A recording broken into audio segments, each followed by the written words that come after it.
ઓમ શ્રી ગણેશાય નમઃ. જય શ્રી કૃષ્ણ મિત્રો. અમાસ અને પૂનમ બે બહેનોની વાર્તા. એક રાજ્યમાં એક રાજાને બે દીકરા અને બે દીકરીઓ હતી. તે રાજાની એક દીકરીનું નામ હતું અમાવસ્યા, બીજી દીકરીનું નામ હતું પૂર્ણિમા. પૂર્ણિમા બહુ ધાર્મિક સ્વભાવની, તેને ભગવાનની ભક્તિ કરવી ગમતી હતી. તે હંમેશા પૂજા પાઠ કરતી, ગાય માતાની સેવા પણ કરતી, ઘરનું બધું જ કામકાજ પણ કરે. પરંતુ અમાવસ્યાનું કામ બિલકુલ વિરુદ્ધ. અમાવસ્યા કોઈ પણ કામ કરે નહીં અને ના તો પૂજા પાઠ કરે. તેને ભગવાનની ભક્તિમાં જરા પણ રસ નહીં. બંને બહેનો એકબીજાથી બહુ પ્રેમ કરતી હતી. રાજા રાણીનો વ્યવહાર પણ પૂર્ણિમા પ્રત્યે બહુ સારો ન હતો. રાજા રાણી અમાવસ્યાને બહુ પ્રેમ કરે અને તેના બંને દીકરાને પણ બહુ પ્રેમ કરતા હતા, પરંતુ પૂર્ણિમાને બહુ પ્રેમ ન કરે. ધીરે ધીરે સમય નીકળ્યો અને સમયના વહેણમાં રાજા રાણીના છોકરા મોટા થયા. રાજા તેમના બંને દીકરાના લગ્ન કરાવી દે છે. હવે બંને દીકરીઓ પણ વિવાહ લાયક મોટી થઈ ગઈ હતી, જુવાન થઈ ગઈ. એટલે બધા જ લોકો રાજાને કહે, તમારી દીકરીઓ પણ હવે વિવાહ લાયક થઈ ગઈ છે, હવે એના પણ લગ્ન કરાવી દો. એટલે રાજા બોલ્યા, હા, લગ્ન તો કરાવવા છે મારે. એટલે રાણીએ કહ્યું કે પૂર્ણિમાના લગ્ન કોઈ મોટા ઘરમાં ન કરશો, કારણ કે તે મોટા ઘરની વહુ બનવાને લાયક નથી. તે મોટા ઘરની લોકોની જેમ રહેતી નથી. તે એક રાજકુમારી હોવા છતાં પણ ઘરના કામકાજ કરવાનું પસંદ કરે છે. તેને ગાયની સેવા કરવી પસંદ કરે છે. તેને તો ભજન કીર્તન અને ભગવાનની પૂજામાં જ મન લાગે છે. જો આ કોઈ મોટા સારા ઘરમાં ચાલી ગઈ તો પૂર્ણિમા આ બધું નહીં કરી શકે. માટે પૂર્ણિમાના લગ્ન કોઈ ગરીબ ઘરમાં જ કરી દેજો. રાજાએ રાણીની વાત માની. ઠીક છે, સાચી વાત છે તમારી, રાજા બોલ્યા. પછી રાજા પૂર્ણિમા માટે લગ્ન લાયક ઘર સંબંધ એના માટે વર શોધવા લાગ્યા. અને અંતે રાજાને એક ગરીબ અને સાધારણ ઘર પૂર્ણિમા માટે મળી ગયું. એટલે સાધારણ ઘરમાં પૂર્ણિમાના લગ્ન નક્કી કરી દીધા.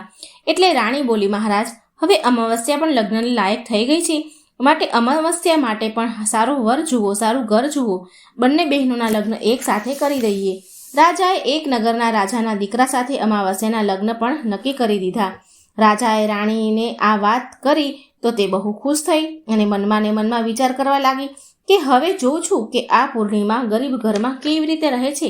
આખો દિવસ પૂજા પાઠવાળી થઈ છે. તે જોઉં છું કે એના ભગવાન એની કેટલી મદદ કરે છે. પછી સમય આવતા રાજાએ તેની બંને દીકરીના લગ્ન કરી દીધા. અમાવસ્યાને બહુ ધન દોલત આપી, પણ પૂર્ણિમાને કંઈ જ ન આપ્યું. પૂર્ણિમાના ભાઈ ભાભી તેને બહુ પ્રેમ કરતા હતા. ખૂબ સારા અને દયાળુ સ્વભાવની હતી પૂર્ણિમા, કારણ કે પૂર્ણિમા તેની ભાભીઓને કામમાં મદદ કરતી હતી. પણ અમાવસ્યા તેના ઉપર રૂઆબ જમાવતી અને તેના ખુદના કામ ભાભીઓ પાસે કરાવતી. માટે અમાવસ્યા પ્રત્યે તેની ભાભીઓને વધારે સ્નેહ ન હતો. પછી અમાવસ્યા અને પૂર્ણિમા બંને તેના સાસરે ચાલી ગઈ. એક દિવસની વાત છે. અમાવસ્યાએ તેના ઘરમાં શિવજીની પૂજા રખાવી તો બધાને જ બોલાવ્યા. તેના ઘરે પણ તેની બહેન પૂર્ણિમાને ન બોલાવી. બધા લોકોને આમંત્રિત કર્યા, માત્ર પૂર્ણિમાને જ આમંત્રિત ન કરી. પૂર્ણિમા તેના ઘરના ઓટલે બેઠી હતી તો ગામની સ્ત્રીઓ પૂર્ણિમાના ઘરે ઓટલા પર બેઠી જોઈ એટલે કહે છે કે તારી બહેન પૂર્ણિમાએ, તારી બહેન અમાવસ્યાએ તેના ઘરે ભગવાનની પૂજા પાઠ કરાવ્યા છે, તો શું તને નથી જવાનું? તને આમંત્રણ નથી આપ્યું? ગામના લોકો આવું કહે છે પૂર્ણિમાને. એટલે પૂર્ણિમા બોલી, ના બહેનો, હું નથી જવાની, કેમ કે મારી બહેને મને આમંત્રણ નથી આપ્યું, મને એના ઘરે પૂજામાં નથી બોલાવી, તો હું કેવી રીતે જાઉં? એટલે ગામની સ્ત્રીઓએ કહ્યું, ના બોલાવે તો શું થઈ ગયું? આ તો ભગવાનની પૂજાનું કામ છે, ન બોલાવે તો પણ જવું જોઈએ. તું ચાલ અમારી સાથે. હવે ગામની સ્ત્રીઓએ પૂર્ણિમાને જવા કહ્યું. એટલે ગામની સ્ત્રીઓની વાત માની પૂર્ણિમા શિવજીની પૂજામાં અમાવસ્યાના ઘરે ગઈ. વગર આમંત્રણે તેના ઘરે ચાલી ગઈ. જ્યારે અમાવસ્યાએ જોયું કે તેની બહેન પૂર્ણિમા આવી છે તેના ઘરે, તો તેને જોઈને બહુ ગુસ્સાથી બોલી, ખૂબ રૂઆબથી બોલી અમાવસ્યા કે મેં તને બોલાવી જ ન હતી તો કેમ આવી ગઈ મારા ઘરે? હવે આવી જ ગઈ છે ને, તો ચૂપચાપ એક જગ્યા પર બેઠી રહે, આમ તેમ મારા મહેલમાં ફરતી નહીં. અમાવસ્યાએ તેની ગરીબીનો બહુ મજાક ઉડાવ્યો. પૂર્ણિમાની ગરીબીનો ખૂબ મજાક ઉડાવ્યો. પૂર્ણિમાની આંખોમાં તો આંસુ આવી ગયા. તે ગળગળી થઈ ગઈ. પૂર્ણિમા શિવજીની પ્રાર્થના કરવા લાગી, હે ભગવાન, તમે મારા પર ક્યારે કૃપા કરશો? મારી ભૂલ શું છે ભગવાન? શું ભગવાન પૂજાપાઠ કરવા, ગાય માતાની સેવા કરવી અને ઘરના કામકાજ કરવા શું કંઈ ખોટી વાત છે? ભગવાન, હવે તો મારી ઉપર દયા ખાવ. આમ પૂર્ણિમા શિવજીને વિનંતી કરવા લાગી. હવે શિવ પૂજા પૂરી થઈ ગઈ. અમાવસ્યાએ બધાને પ્રસાદ આપ્યો, પણ પૂર્ણિમાને પ્રસાદ ન આપ્યો. પૂર્ણિમા ત્યાંથી પ્રસાદ લીધા વગર જ પાછી આવી ગઈ. પૂર્ણિમા રસ્તામાં જતા જતા વિચારે છે કે ઘરે જઈશ તો બાળકો પ્રસાદ માંગશે તો હું તેને શું જવાબ આપીશ, શું કહીશ? પછી તેના મનમાં એક વિચાર આવ્યો કે હું ભાઈ ભાભીને મળીને આવું. પૂર્ણિમા તેના પતિ અને બાળકોને કહીને તેના પિયર જવા નીકળી ગઈ. જ્યારે પિયરમાં જતી હતી ત્યારે રસ્તામાં તેને એક તુલસીનું ઝાડ મળ્યું. ત્યાં એક ચબૂતરો બનેલો હતો અને ત્યાં એક વૃદ્ધ ડોશીમાં બેઠા હતા. તે વૃદ્ધ ડોશી બોલ્યા કે બેટા, તું કોણ છે અને ક્યાં જઈ રહી છો? તો પૂર્ણિમાએ કહ્યું કે તેનો પરિચય આપ્યો અને કહ્યું, અને માજીએ કહ્યું કે બેટા જોને, આ મારો તુલસીનો છોડ તદ્દન સુકાઈ જઈ રહ્યો છે. આમાં થોડું પાણી નાખી દેને અને ચબૂતરો પણ ધોઈ દેને. બહુ ખરાબ થઈ ગયો છે, ચબૂતરો ગંદો થઈ ગયો છે, તો થોડી ઠંડક વળશે મને. મારાથી કામ નથી થતું. એટલે પૂર્ણિમાએ બહુ સારી રીતે ચબૂતરાને ધોયો, તુલસીમાના છોડમાં પાણી ચડાવ્યું અને તુલસીમાની પૂજા કરી. અને તેણે ડોશીમાને પણ ઘસીને સારી રીતે નવડાવ્યા. ખૂબ વૃદ્ધ સ્વરૂપમાં એ ડોશી હતા. પગ દબાવ્યા. પછી પૂર્ણિમા બોલી કે હે ડોશીમા, હવે તમારે કંઈ કામ હોય તો કહો, અને જો કામ ન હોય તો હું અહીંથી જાઉં છું. પછી ડોશીમા બોલ્યા કે ના બેટા, હવે મારે કંઈ કામ નથી, તું જા બેટા, હવે તું જા. ડોશીમાએ પૂર્ણિમાને આશીર્વાદ આપ્યા અને બોલ્યા કે બેટા, જ્યારે તારા પિયરથી પાછી આવને તો મને મળીને જજે. સારું કહીને પૂર્ણિમા આગળ ચાલી. ચાલતા ચાલતા આગળ તેને એક શંકર ભગવાનનું મંદિર મળ્યું. ત્યાં પણ એક ચબૂતરો હતો. ત્યાં ચબૂતરા પાસે એક વૃદ્ધ સાધુ બેઠા હતા. મિત્રો, એ બીજું કોઈ નહીં પણ ખૂબ સ્વયં ભગવાન શિવ પોતે જ હતા. પણ પૂર્ણિમા તેને ઓળખી ન શકી. વૃદ્ધ સાધુ એ બોલાવ્યું, તે પૂર્ણિમાને બોલાવી. વૃદ્ધ સાધુ બોલ્યા કે તું કોણ છે બેટા? એટલે પૂર્ણિમા બોલી, શું કામ છે મહારાજ? એટલે સાધુ મહારાજ બોલ્યા કે તું શું આ મંદિરની સફાઈ કરી દઈશ? બહુ ગંદુ થઈ ગયું છે મંદિર, અને આ ચબૂતરો પણ ધોઈ દે છે ને, બહુ ગંદો થઈ ગયો છે, ખરાબ થઈ ગયો છે. અને મારા નહાવા માટે 2 ડોલ પાણી પણ ભરી આપને, તારું બહુ ઉપકાર રહેશે મારા ઉપર. પૂર્ણિમાએ રાજી ખુશીથી બધા જ કામ કરી દીધા એ સાધુ મહારાજના, વૃદ્ધ મહારાજના, અને ભગવાન શિવની પૂજા પણ કરી. અને પછી એ આગળ નીકળી. થોડી વધારે આગળ ગઈ તો આગળ તેને એક મહાકાળીમાનું મંદિર મળ્યું. ત્યાં મહાકાળી એક વૃદ્ધ ડોશીનું રૂપ લઈને બેઠા હતા. મહાકાળીમાં બોલ્યા કે બેટા, તું કોણ છે? તો પૂર્ણિમાએ તેનું નામ કહ્યું, તેનો પરિચય આપ્યો. એટલે પૂર્ણિમા બોલી, શું કામ છે માજી? એટલે વૃદ્ધ ડોશીમાં બોલ્યા કે બેટા, આ મંદિરમાં તો બધા જ પૂજા પાઠ કરીને ચાલ્યા જાય છે, પણ કોઈ મંદિરની સફાઈ નથી કરતું. જો મંદિર કેટલું ગંદુ થઈ ગયું છે, બેટા જરા મંદિરની સફાઈ કરી દેને. પૂર્ણિમાએ મંદિરની સફાઈ કરી અને પછી તેણે મહાકાળીમાના શિંગાર કર્યા, પૂજા કરી. અને પછી તે ડોશીમાને પણ સ્નાન કરાવ્યું અને હાથ પગ દબાવી સેવા કરી. અને તે ત્યાંથી પૂર્ણિમા આગળ વધી તો એક નદી મળી. ત્યાં પણ એક વૃદ્ધ ડોશી હતા, અને તે કોઈ બીજું નહીં પણ સ્વયં ગંગાજી હતા, મા ગંગા હતા. એટલે તેણે કહ્યું, બેટા તું કોણ છે? ત્યારે પૂર્ણિમાએ તેનું નામ આપ્યું અને કહ્યું કે વૃદ્ધ ડોશી બોલ્યા કે બેટા, અહીં તો બધા જ સ્નાન કરીને ચાલ્યા જાય છે, પણ કોઈ આ મારા ઘાટની સફાઈ નથી કરતું. તું અહીં સાફ સફાઈ કરી દે ને. પૂર્ણિમાએ ત્યાં પણ નદીના કિનારે સાફ સફાઈ કરી. અને પછી ગંગાજી પણ તેને આશીર્વાદ આપે છે. પછી તે હોડીમાં બેસીને નદીને પેલે પાર ગઈ. હોડીમાં તો ફૂલ પથરાયેલા હતા. તે ફૂલોની હોડીમાં બેસી તેના પિયર જાય છે. તેના ભાઈ ભાભી પૂર્ણિમાને જોઈને ખુશ થઈ ગયા અને ખૂબ માન સન્માન અને ખાતેદારી કરી. ખૂબ જ તેને સાચવી અને પછી એક બીજા સાથે વાતો કરવા લાગ્યા. હળી મળીને વાતો કરે છે. સવારે જ્યારે પૂર્ણિમા ઘરે જવા તૈયાર થઈ તો તેની ભાભીઓએ તેને લાલ સાડી આપી અને કહ્યું, બહેન પૂર્ણિમા, તમે જલ્દી આ સાડી પહેરી લો અને થોડા દિવસે અહીં અમને મળવા આવતા રહેજો. તમે બહુ દિવસ પછી આવ્યા છો બહેન. પૂર્ણિમા બોલી, સારું મારી પ્યારી ભાભીઓ, તમે મને જ્યારે બોલાવશો ને ત્યારે હું આવી જઈશ. અને પછી પૂર્ણિમાએ ખુશ થઈને લાલ સાડી પહેરી લીધી અને શિંગાર પણ પૂરા કર્યા. ભાભીઓએ થેલો ભરીને ધન અને ઘરેણાં આપ્યા. પૂર્ણિમા ત્યાંથી ચાલતી થઈ અને ચાલતા ફરી તે નદી મળી અને હોડીમાં બેસીને તે નદીના બીજે પાર પહોંચી તો તે વૃદ્ધ ડોશીમાં મળ્યા જે ગંગાજી હતા. તેણે કહ્યું કે બેટા, આવી ગઈ તારા પિયરથી? પૂર્ણિમા બોલી, હા માજી. અને તે ગંગાજીના રૂપમાં વૃદ્ધ માજીએ કહ્યું, એક થેલો આપ્યો અને બોલ્યા કે આ લઈ જા બેટા. હું ક્યાં આ થેલાને અહીંથી અહીં ફેરવું? આ થેલો બહુ ભારે છે, તું આને રસ્તામાં ન ખોલતી, આને તારા ઘરે જઈને જ ખોલજે. પૂર્ણિમા બોલી, ઠીક છે માજી. અને ત્યાંથી એ ચાલતી થઈ. આગળ ગઈ તો મહાકાળીનું મંદિર આવ્યું અને ત્યાં પણ ગરડા ડોશી જે પહેલાં બેઠા હતા એ હજી પણ બેઠા જ હતા. તે ડોશીમાએ પણ પૂર્ણિમાને થેલો આપ્યો અને હવે પૂર્ણિમા પાસે 3 થેલા થઈ ગયા. તે ત્યાંથી આગળ ચાલી તો શિવ મંદિર આવ્યું જ્યાં સફાઈ કરી હતી. વૃદ્ધ સાધુના રૂપમાં ભગવાન શિવ બેઠા હતા. એ ત્યાં આવી તો ત્યાં તેણે પણ એ વૃદ્ધ સાધુએ પણ પૂર્ણિમાને એક થેલો આપ્યો. એટલે તે લઈને પણ પૂર્ણિમા આગળ વધી.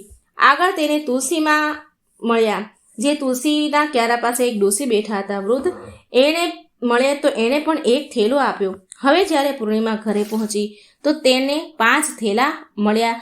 એ 5 થેલા એને ખોલ્યા. સૌથી પહેલાં તેણે પિયરનો થેલો ખોલ્યો તો તેમાં ખાવા પીવાની વસ્તુ, કપડાં, ઘરેણાં હતા. એટલે પૂર્ણિમાએ ખાવા પીવાની વસ્તુ છોકરાઓને આપી તો છોકરા રાજી થઈ ગયા. તેણે બીજો થેલો ખોલ્યો તો ગંગાજીએ આપ્યો હતો જે થેલો એ ખોલ્યો તો એમાં સોના ચાંદી ભર્યા હતા. ત્રીજા થેલો ખોલ્યો તો જે મહાકાળી માએ આપ્યો હતો તેમાં 16 શણગારનો સામાન હતો. ચોથો થેલો જે ભગવાન શિવે આપ્યો હતો તે ખોલ્યો તો તેમાં બધું જ ધન, સંપત્તિ, સોના, ચાંદી, હીરા, મોતી હતા. 5મો થેલો જે તુલસી માનો હતો તે ખોલ્યો તો તેમાંથી ચોખા, ઘઉં અને બધી જાતના અનાજ હતા. હવે પૂર્ણિમાના ઘરમાં કોઈ ગરીબી ન હતી, કોઈ વસ્તુની કમી ન હતી. ધન, સંપત્તિ અને અન્નધનના ભંડારથી તેનું ઘર ભરાઈ ગયું. પૂર્ણિમા તો ખુશ રહેવા લાગી. એક દિવસ પૂર્ણિમાએ વિચાર્યું કે હું મારા ઘરે શિવજીની પૂજાપાઠ કરાવું. પૂર્ણિમાએ શિવજીના પૂજાપાઠ માટે બધાને જ બોલાવ્યા અને તેના બહેનના ઘરે પણ આમંત્રણ આપવા ગઈ. અમાવસ્યાના ઘરે આમંત્રણ આપવા ગઈ. જ્યારે અમાવસ્યા તેના બહેનના ઘરે શિવ પૂજામાં આવી તો તેના ઘરમાં ધન દોલત જોઈને તે આશ્ચર્યમાં પડી ગઈ, કારણ કે એને તો ગરીબ ઘરમાં પરણાવી હતી. પછી અમાવસ્યાએ પૂર્ણિમાને પૂછ્યું કે તારા ઘરે ધન દોલત વૈભવ ક્યાંથી આવી ગયું? એટલે પૂર્ણિમા બોલી, જો બહેન, તે તારા ઘરે શિવ પૂજા રાખી હતી તો તે મને ન બોલાવી. હું તારા ઘરે વગર બોલાવે આવી પણ ગઈ તો તે મને ભગવાનનો પ્રસાદ પણ ન આપ્યો. પછી તારા ઘરેથી આવ્યા પછી હું પિયરમાં ગઈ અને આ રીતે એક કરી પૂર્ણિમાએ બધી જ વાત કરી. જે ડોશીમાએ થેલા આપ્યા હતા એ બધી જ વાત કરી. એટલે અમાવસ્યા બોલી, હું પણ મારા પિયર જઈશ. તું મને પણ ખરું ખોટું બોલ અને પ્રસાદ ન આપતી. તું પણ એવો જ વ્યવહાર કર જેવો મેં તારી સાથે કર્યો હતો. એટલે પૂર્ણિમા બોલી, આ તો ભગવાનનો પ્રસાદ છે, હું તો બધાને જ આપીશ. હું તારા જેવું નહીં કરું. પણ પૂર્ણિમાના આપવા છતાં પણ અમાવસ્યાએ એ પ્રસાદ શિવજીનો ન લીધો અને ઘરે જઈને બધાને કહીને તેના પિયર જવા નીકળી. રસ્તામાં તુલસીમાં પાસે એક વૃદ્ધ માજી બેઠા હતા જે પહેલાં પૂર્ણિમાને મળ્યા હતા. એ હવે અમાવસ્યાને પણ મળ્યા. તેણે કહ્યું, બેટા, મારો ચબૂતરો ધોઈ દેને, તુલસીમાં પાણી નાખી દેને. એટલે અમાવસ્યા બોલી કે એ ડોશી, મેં આટલી મોંઘી સાડી પહેરી છે, આ ગંદી થઈ જશે, હું કંઈ તારું કામ ન કરું. એમ કહીને આગળ વધી. એટલે ભગવાન શિવ મળ્યા સાધુના રૂપમાં. એ વૃદ્ધ જે બેઠા હતા એ ભગવાન શિવ અમાવસ્યાને મળ્યા. તો અમાવસ્યાને પણ એ સાધુએ કામ કરવા કહ્યું, પણ એણે કંઈ કામ કર્યું નહીં. અમાવસ્યા બોલી કે હું આવું નહીં કરું, હું કંઈ કામ કરવા નવરી નથી. એમ કહીને આગળ વધી. થોડી આગળ ગઈ તો મહાકાળી મળ્યા જે ડોશીના રૂપમાં હતા. એમણે કહ્યું કે અહીં સાફ સફાઈ કરી દેને, આ ચબૂતરો ધોઈ દેને, મને નવડાવી દેને. પણ આ તો અમાવસ્યા હતી, ઘમંડી હતી. એટલે એ મોં મચકોડીને આગળ નીકળી અને ફરી આગળ ગંગાજી મળ્યા ડોશીમાના રૂપમાં. તો એણે પણ આવું જ કીધું. કોઈનું પણ કંઈ કામ એણે કર્યું નહીં. બધાની સામે બધા પાસે મોં મરડી અને કટાક્ષમાં જવાબ આપી આગળ વધી. કોઈના કામ કર્યા નહીં. જ્યારે હોડીમાં બેઠી તો નદી પાર કરવા તો હોડીમાં કાંટા હતા. કાંટા તેના પગમાં વાગ્યા. તે તેના પિયર આવી અને તેને ભાભીઓએ જોઈ તો અમાવસ્યાને જોઈને તો મોઢું બગાડ્યું ભાભીઓએ અને બોલી, અરે, આ ક્યાંથી આવી ગઈ? અરે પૂર્ણિમા પાસે તો કંઈ હતું નહીં, માટે તેને બધું જ આપ્યું, પણ આ અહીં કેમ આવી છે? ચાલો કંઈ વાંધો નહીં, હવે આવી જ ગઈ છે તો શું કરીએ? ભાભીઓ બોલી, અમાવસ્યાને આવો બેસો કીધું. અમાવસ્યા જમીને સૂઈ ગઈ. સવાર થઈ એટલે અમાવસ્યાની ભાભીને કહે છે અમાવસ્યા કે હું જાઉં છું. તો ભાભીઓ બોલી, સારું આવજો, બસ આટલું કહી દીધું, એને કંઈ આપ્યું નહીં. એટલે અમાવસ્યા બોલી, ભાભીઓ પૂર્ણિમાને તો તમે થેલો ભરી ભરીને સામાન આપ્યો હતો, મને કેમ કંઈ નહીં આપો? તો ભાભી બોલી, જાઓ તમે ઘરે અને તમારા ઘરે થેલો પહોંચાડી દઈશું, એવું ભાભીઓએ જવાબ આપ્યો. પછી અમાવસ્યા ચાલી એટલે આગળ જતા નદી પાર કરીને ગંગાજીને મળી. તો ગંગાજી બોલ્યા, બેટા આવી ગઈ? અમાવસ્યા બોલી, માજી તમે તો પૂર્ણિમાને થેલો ભરીને કંઈક આપ્યું હતું ને, મને નહીં આપો? એટલે માજી બોલ્યા, જા બેટા, હું તારા સામાન તારા ઘરે જ પહોંચાડી દઈશ. આવી જ રીતે ભગવાન શિવજીએ, મહાકાળી માએ અને જે તુલસી મા પાસે બેઠા હતા એણે પણ આવો જ જવાબ દીધો કે તું ઘરે જા, તારા ઘરે અમે પહોંચાડી દઈશું. જ્યારે તે ઘરે પહોંચી તો તેના આંગણામાં 5 થેલા પડ્યા હતા. જ્યારે અમાવસ્યા બધા થેલા ખોલે છે તો કોઈ થેલામાં માટી, કોઈનામાં પથ્થર, કોઈમાં સાપ, આવું બધું નીકળ્યું, કોઈમાં વીછી. તો અમાવસ્યાએ તેનું માથું પકડીને બેસી અને બોલી કે હે ભગવાન, મને તો પિયરમાંથી પણ કંઈ ન મળ્યું અને અહીં પણ કંઈ ન મળ્યું. અને અમાવસ્યા તો દોડીને પૂર્ણિમા પાસે જાય છે અને બોલી કે તને કેટલું બધું મળ્યું, મને તો કંઈ ન મળ્યું, તને બધું ધન દોલત બધું જ મળ્યું, હીરા મોતી બધું જ મળ્યું. તો પૂર્ણિમા બોલી, જ્યારે હું પિયર જાઉં છું તો ભાભીઓને મદદ કરું છું અને તે તો ભાભીને મદદ ક્યારેય કરી જ નથી, તો ભાભી તને શું કામ કંઈ આપે? ગંગા મૈયાને પણ તે ઠુકરાવી દીધા, તેનું કામ ન કર્યું. શિવજી, મહાકાળી અને તુલસીમાં આ બધાને પણ તે ઠોકર મારીને તું આગળ ચલી, માટે ભગવાને તને કંઈ ન આપ્યું. અમાવસ્યા બોલી, બહેન મને માફ કરી દે, મેં હંમેશા તારા ઉપર અત્યાચાર કર્યો છે, પણ એમાં મારો કોઈ વાંક ન હતો. મને પણ ભગવાનની ભક્તિ વિશે સમજાવ, એટલે હું પણ બધું જ મેળવીશ. તો પૂર્ણિમા બોલી, બહેન સાંભળ, 3 જ વાત જ્ઞાનની છે, એ હંમેશા યાદ રાખજે. પહેલી વાત છે કે બધા જ પર દયા રાખવી, બીજી વાત છે પૂજા પાઠ કરવા, ત્રીજી વાત છે 108 વાર ઓમ નમઃ શિવાયનો જાપ કરવો. બહેન, ભગવાને જે 3 સૂત્ર આપ્યા છે તેને પ્રસાદના રૂપમાં સ્વીકાર કરી લે, તેને હૃદયમાં વસાવી લે. મેં સાચા મનથી ભગવાનની પૂજા પાઠ કર્યા છે, બધાની મદદ કરી છે, બધાના કામ કર્યા છે, માટે મને બધું જ મળ્યું અને તારી પાસે જે હતું એ પણ ચાલ્યું ગયું. અમાવસ્યા તેના ઘરે આવી અને ખૂબ પૂજા પાઠ કરવા લાગી. ભગવાન શિવની પૂજા પાઠ કરે છે. તેણે મનમાં ભગવાન શિવની માફી માંગી અને પછી ભગવાન શિવે એને માફ કરી દીધી અને પછી ભગવાનની ભક્તિ કરવા લાગી, એટલે એના ઘરમાં પણ બધું જ સારું થઈ ગયું. તો મિત્રો, આ અમાવસ્યા અને પૂર્ણિમાની વાર્તા હતી. તમને જો સારી લાગે, વિડીયો સારો લાગે તો લાઈક કરજો, શેર કરજો, કોમેન્ટ બોક્સમાં ભગવાનનું નામ પણ જરૂર લખજો અને ભગવાનની આવી જ રસપ્રદ વાર્તાઓ સાંભળવા માટે મારી ચેનલને સબસ્ક્રાઈબ જરૂર કરજો. જય શ્રી કૃષ્ણ, રાધે રાધે, થેન્ક યુ.